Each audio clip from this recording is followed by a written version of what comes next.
Hello everyone, welcome to the commerce achiever platform. ये चल रहा है हमारा यूपीएससी कॉमर्स ऑप्शनल इनिशिएटिव, जहां हमने टारगेट किया कि हम मार्च तक कंप्लीट कोर्स को कवर अप करेंगे विद क्वालिटी नॉलेज। तो हमने 4 सब्जेक्ट्स ऑलरेडी वाइंड अप किए हैं, तो आज उसका जिस्ट हम कंक्लूड करेंगे, प्लस हम आज का जो हमारा नया टारगेट है, उसे भी साथ में स्टार्ट करेंगे।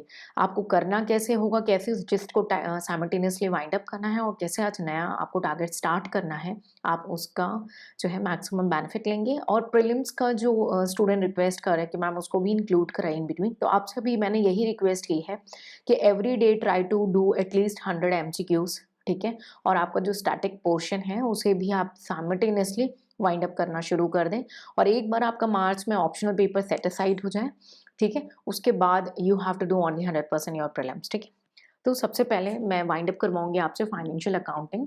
हमने फाइनेंशियल अकाउंटिंग ऑलरेडी हमारे लास्ट सेशंस में टारगेट को लेकर के कंप्लीट किया था, ठीक है। आपको करना क्या है, इसमें आई बिलीव आपने हाईलाइट कर लिया होगा, ठीक है। आई बिलीव आपने प्रीवियस ये पेपर का जो एनालिसिस कवर्ड है इस प्लेटफॉर्म पे, उसके थ्रू ये भी देख लिया होगा कि किस तरीके के पेपर्स क्वेश्चंस आते हैं, कितने साल पुराने पेपर देखने हैं। बहुत सारे स्टूडेंट्स सोचते हैं कि बहुत सारे पुराने साल देख लूंगा तो हो जाएगा, नहीं। क्योंकि कॉमर्स ऑप्शनल आपको अच्छी रैंक देगी, बट आपको simultaneously equal and balanced form में अपनी जीएस एंड प्रीलिम्स की भी प्रिपरेशन करनी है। तो आपको मिनिमम 5 इयर्स का देखना है, यानी 2018 एंड अबव, यानी 18 को लेकर के एंड अबव आपको डेफिनेटली देखना है। उसके बाद it's depend on your time, ठीक है। तो अकाउंट्स को आप कैसे वाइंड अप करेंगे, हमने हर एक चैप्टर को देखा है, ठीक है। अगर हमने उसको डिफरेंट टॉपिक्स में भी डिवाइड किया, ठीक है। तो आई बिलीव आपने जो है इम्पॉर्टेंट एरियाज को हाईलाइट कर लिए होंगे, जो आपको एक अच्छा मार्क्स दें उनको भी आपने हाईलाइट कर लिया होगा, और जो आपके वीक एरिया होंगे आपको उसको अंडरलाइन कर लिया होगा। आपको बुक एक ही रखनी है। कई बार स्टूडेंट मिस्टेक क्या करते हैं, इधर से नोट्स बनाते हैं, उधर से नोट्स बनाते हैं, तो आप नोट्स ही बनाते रह जाते हो। आपको नोट्स नहीं बनाने हैं इतने ज़्यादा। आपको क्या करना है, कंटेंट को ब्रेन में लेना है एंड देन आंसर राइटिंग करना है। लिखना केवल आंसर राइटिंग प्रैक्टिस के वक्त ही है, और अपने जो वीक पॉइंट्स हैं या वैल्यूएटेड पॉइंट्स हैं उसे बुक में कंपाइल अप करना है। तो मटेरियल एक ही होना चाहिए other than your answer writing questions. तो आपको वाइंड अप कैसे करना होगा, आपने अकाउंट्स लिया और आपने इसे अच्छे से आई बिलीव कवर अप कर लिया होगा। कुछ स्टूडेंट रिवीजन कर रहे हैं, आपने वो भी कर लिया होगा, ठीक है।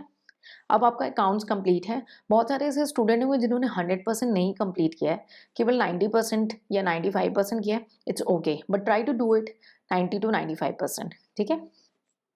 उसके बाद आपने अकाउंट्स को वाइंड अप कर लिया। मैंने कहा आपको 2 बुक्स नहीं बनानी, एक ही बुक में अंडरलाइन करना है, आपको हाईलाइट करना है, ठीक है। और वहीं पे अपनी नोटिंग्स करनी है, ताकि आपका टाइम सेव किया जा सके। ओटी की बात करें तो ओटी हमारा कंप्लीटली थ्योरेटिकल है, और स्कॉलर्स की डिफिनीशन, डिफरेंट ऑथर्स की डिफिनीशन और थ्योरीज, ये काफ़ी इंपॉर्टेंट फेस रखती हैं हमारे ओटी के पेपर में। ओटी जितना ही ट्रिकी हो सकता है आपके लिए, उतना ही इजी हो सकता है। ट्रिकी तब होगा जब आप थ्योरीज को रट रहे होंगे और अपना बेस बनाते हुए नहीं चल रहे होंगे। तो इस बुक में एटलीस्ट आपको जितना गिवन है, आपको वो प्लीज़ कवर अप करना है, उसे आपको छोड़ना नहीं है, क्योंकि बिल्कुल बेस से कवर अप कराया गया है। अब थ्योरीज़ का कई बार आप लोग सोचते हो कि डायरेक्ट क्वेश्चन आए तभी यूज़ करना है, ऐसा नहीं है। फॉर एग्जांपल हमारा जो पहले चैप्टर में मैकेंजी का 7S मॉडल है, अगर मानो ऑर्गेनाइजेशन डिज़ाइन के ऊपर कुछ क्वेश्चन आ जाता है, तो 2-3 लाइन आप मैकेंजी 7S मॉडल के थ्रू एक्सप्लेन कर सकते हो। क्यों? क्योंकि मैकेंजी का जो 7S मॉडल है, वो ऑर्गेनाइजेशन डिज़ाइन के ऊपर बेस्ड है।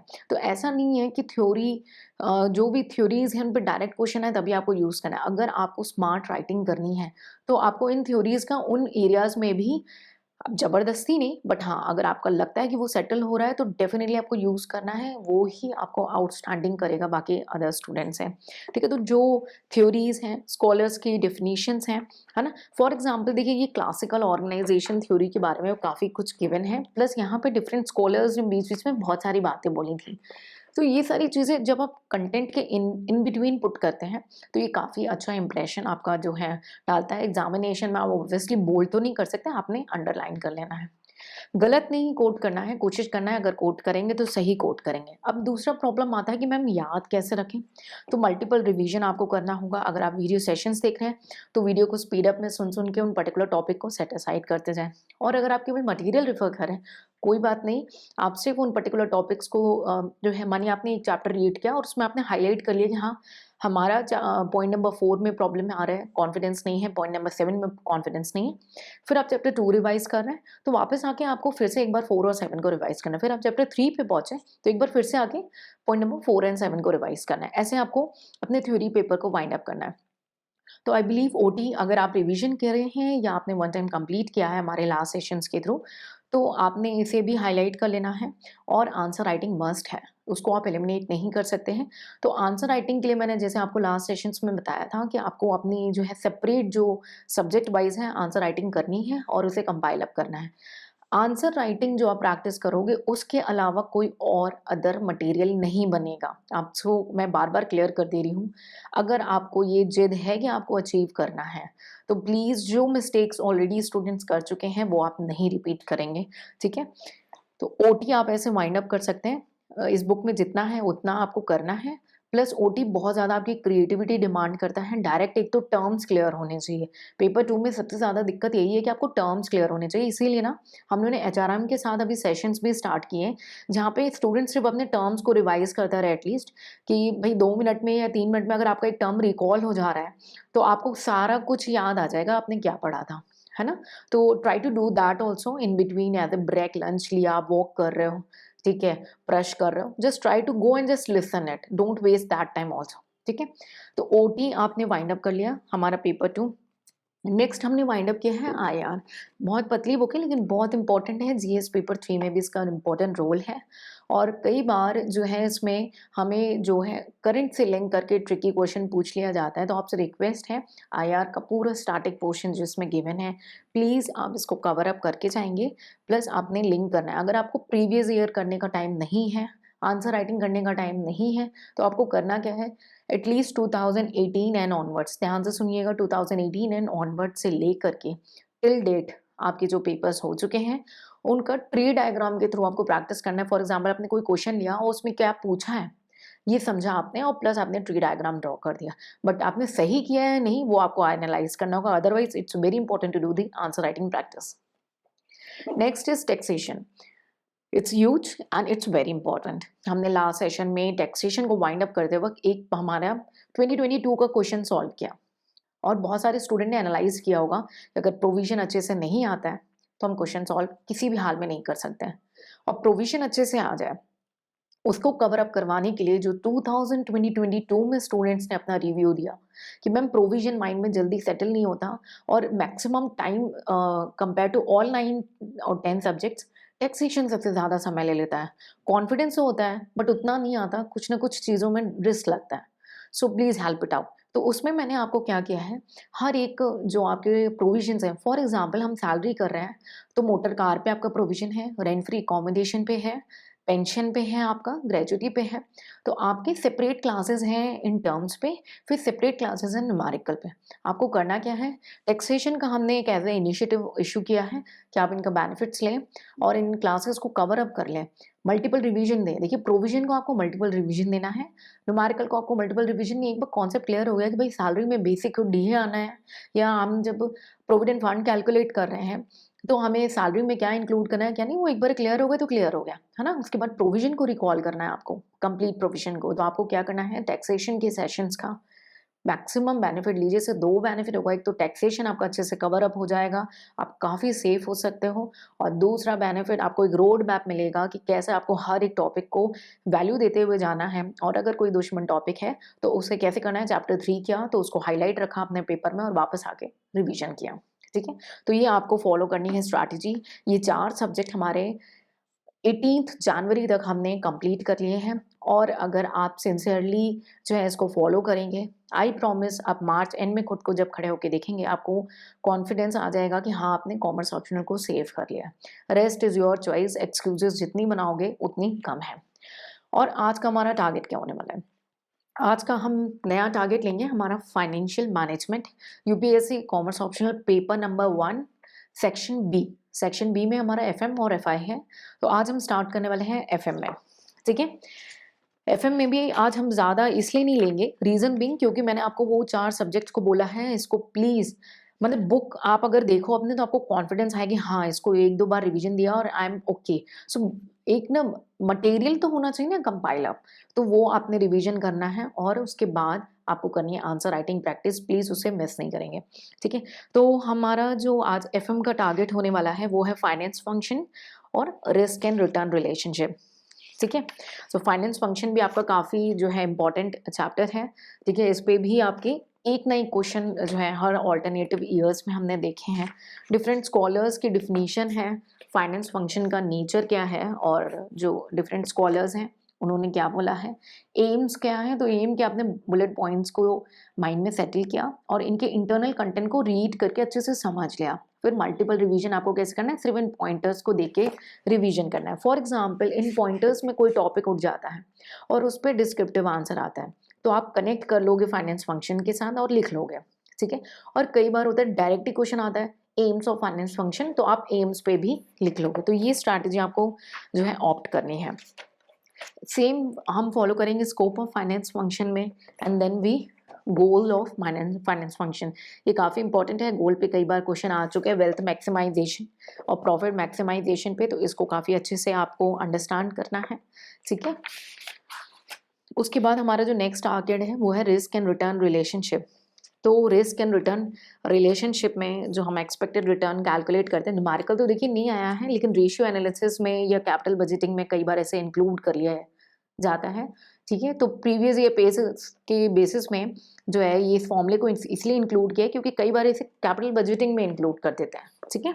तो risk and return relationship introduction भी पढ़ना भाई, क्योंकि यहाँ पे इस बुक में एटलीस्ट कोई स्टोरी नहीं गिवन है, कोई भी चीज़ गिवन है इसलिए क्योंकि अगर आपका डिस्क्रिप्टिव फॉर्म में आंसर आ रहा है, तो जो इंट्रोडक्शन में है तो आप उसे अच्छे से एग्जामिनर के सामने प्रेजेंट कर सकते हो, को लिंक करके जा सकते हो अपने इंट्रोडक्टरी पोर्शन को with your relationship, risk and return relationship. आप क्यों पढ़ रहे हो ये चैप्टर, क्या लिंकेजेस हैं, ठीक है? तो इस बुक में कुछ भी एक्स्ट्रा स्टोरी नहीं है, जितना काम का है और सब कुछ गिवन है आपको, तो वो पढ़ना है। बीटा क्या है, बीटा के बारे में भी यहाँ पे गिवन है, ठीक है? जिन स्टूडेंट ने कंप्लीट मटेरियल लिया हुआ है, we are working on it.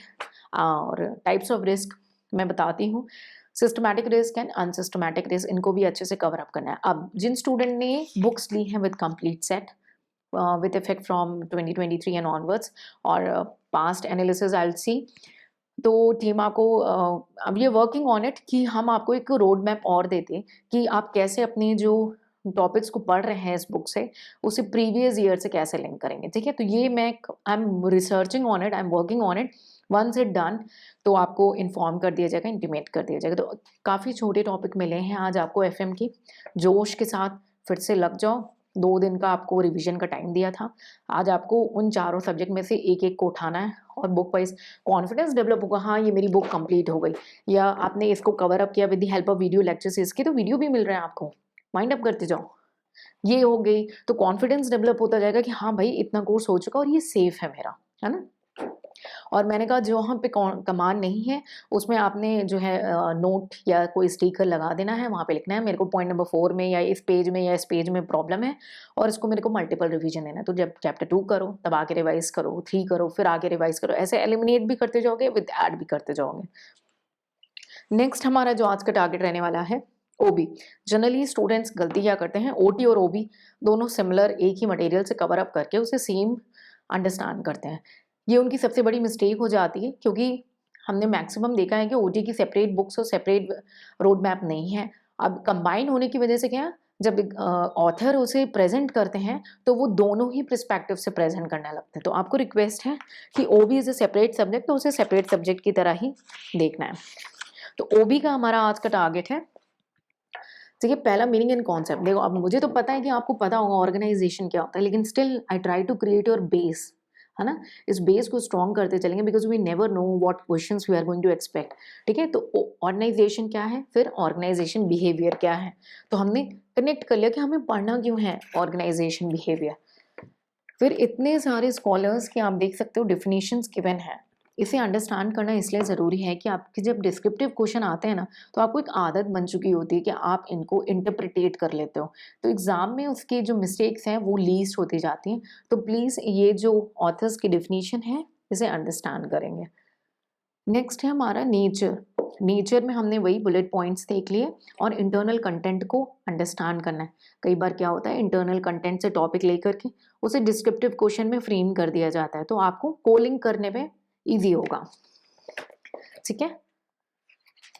उसके बाद हमारा जो ओबी में टॉपिक रहने वाला है कि स्कोप क्या है ओबी का, फीचर्स क्या है। फीचर्स में भी कोई भी फीचर्स नहीं है, डिफरेंट जो हमारे स्कॉलर्स हैं उनकी बाय गिवन फीचर्स को इंक्लूड किया गया है ना। तो जो कैली ने जो हमारे इंपॉर्टेंट कैरेक्टरिस्टिक्स बताए थे ओबी के लिए वो हमने कवर अप किए हैं। डिफरेंट लेवल्स क्या होते हैं ओबी के, ठीक है। नीड क्या है, हमें क्यों पढ़ना पड़ रहा है ओबी, उसके लिमिटेशंस, ठीक है। उसके बाद हमने देखा कंटिजेंसी अप्रोच क्या होता है ओबी का, ठीक है। फिर ओबी के हमने डिफरेंट मॉडल्स देखने हैं, ठीक है। इनको भी हमें इंडिविजुअली अंडरस्टैंड कर लेना है, ठीक है। Types of organisation very important topic, ठीक है।